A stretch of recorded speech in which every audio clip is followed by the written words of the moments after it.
அஸ்ஸலாம் அலைக்கும் ரஹமத்துல்லாஹி வரகாத்துஹு. நபிகள் நாயகத்தை தொடர பார்க்கலாம். நபிகள் நாயகம் ஸல்லல்லாஹு அலைஹி வஸல்லம் அவர்கள் மழை தொழுகையின் போது தமது அக்குள் தெரியும் அளவுக்கு கைகளை உயர்த்துவார்கள். நூல் புகாரி 1031 3565. மக்கள் அனைவரையும் திரட்டி நடத்தப்படும் மழை தொழுகையின் போது கூட அக்குள் தெரியும் அளவுக்கு போர்வையை தான் சட்டைக்கு பதிலாக அணிந்திருந்தனர்.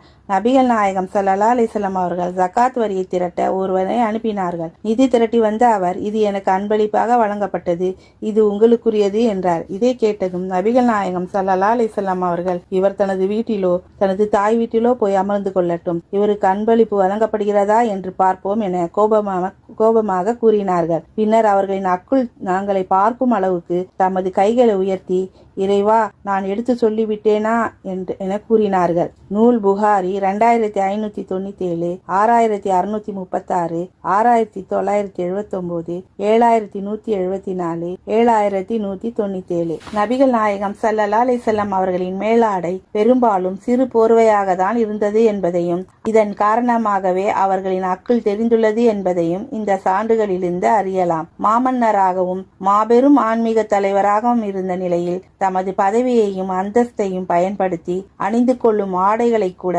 அவர்கள் போதிய அளவுக்கு சேர்த்து கொள்ளவில்லை என்பதற்கு இவை சான்றுகளாக உள்ளன. உணவு, உடை போன்ற வசதிகளுக்காக தான் மனிதன் சொத்துக்களை தேடுகிறான்.